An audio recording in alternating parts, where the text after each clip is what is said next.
Coming up on Mountain News this morning, lawmakers approve a big pay increase for our state troopers, and a mission in one eastern Kentucky county gets some help from an out-of-state church.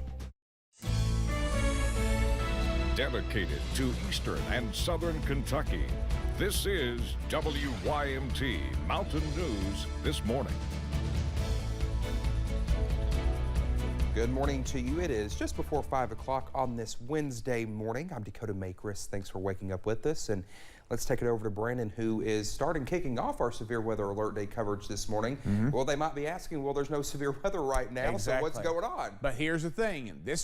Severe weather alert day started back after March 2nd, 2012 to get you ready for severe weather. And that's what we're doing right now, issuing it this morning, because even though the severe weather doesn't hit till late tonight or later tonight, we've got to get you ready for it. But this morning, a few clouds starting to stream in there. We're looking at some rain off in the distance, and we're going to see some scattered showers throughout the day. The two big stories to kind of pay attention to today, though, is the temperatures and the rainfall that is coming. You see that out there toward Kansas City and then coming up toward Memphis. There is a lot of people under the gun today, including our neighbors out in western Kentucky. I'll show you all those risk factors here in a little bit. We are still very mild this morning. 67 in Monticello, 66 in Somerset, 48 is the coldest spot in the region in Jonesville, but everybody else is in the 50s and 60s this morning. Look at Louisville already at 71 thanks to that warm wind cranking in out there. Breakfast forecast for you. We are looking at temperatures staying right around the 60-degree mark all morning long, so we'll keep you posted on that. But as we head deeper into the day, those temperatures are going to soar, and then overnight we could see some pretty good thunder boomers. We'll talk about that coming up here in just a little bit. Dakota? All right, Brendan, thank you. Well, today marks the second to last day of this year's legislative session in Frankfort. A sports betting bill saw bipartisan support and passed in late March, 58-30. Some Senate leaders favor it, but others don't.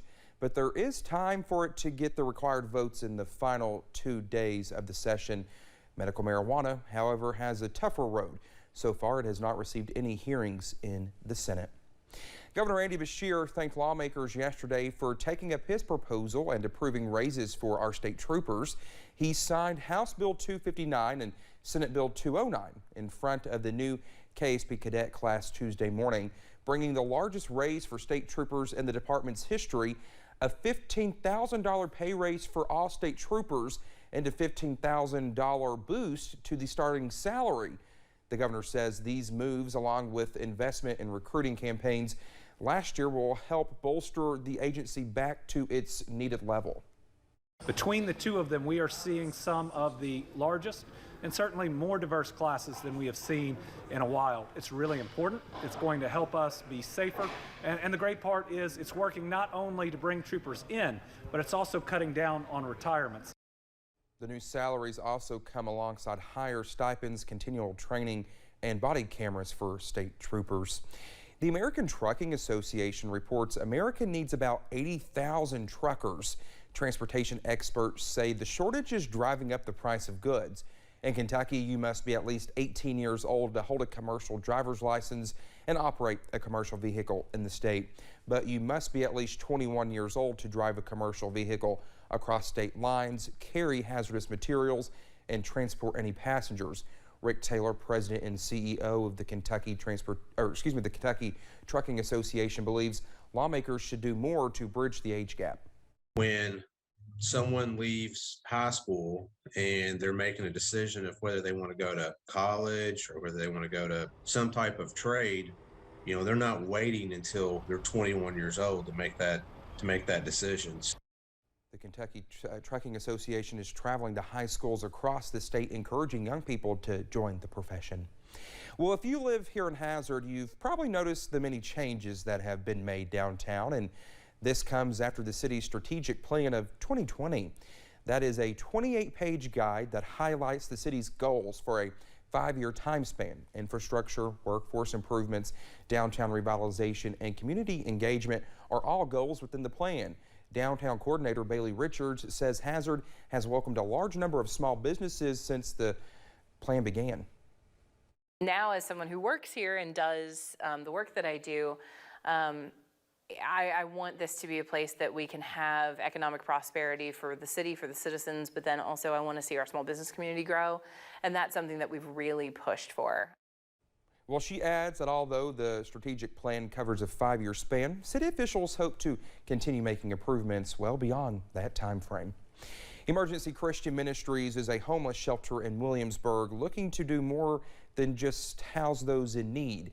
Board of directors are in a long process of renovations while looking for more volunteers and funding to get the help get the building up to where it needs to be. Their goal is to give those that stay there a better life as well as life skills. We just recently got a grant for $8,600. We got to spend it. We have plans to buy iPads and games and books and pay for tutoring and anything like that we can help further the education of the children who are here and their welfare also. Well, they also eventually would like to build halfway houses to help people transition back into their lives. If you're interested in helping out in any way, you can visit our website at wymt.com. A mission in Martin County is getting help from a Cincinnati church. Appalachia Reach Out is working with Crossroads Church, hitting some projects around the Inez area to pour back into the community.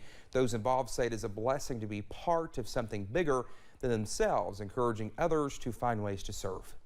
It's easy to sometimes compare yourself to others and to say, oh, I wish we had, or I wish we were like, and take a passive role in the community you're in. But the community that you ultimately live in reflects the passion and the effort that you put into it. This week, the group is landscaping the Collier Center, tutoring students, and working in the ARO thrift store, supporting local businesses during their stay.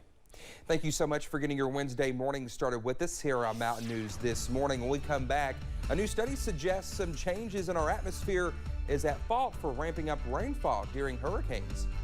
And we are kicking off our severe weather alert day coverage this morning for an approaching cold front that can bring some potent storms into our region later tonight. I'll track them out for you in about 3 minutes.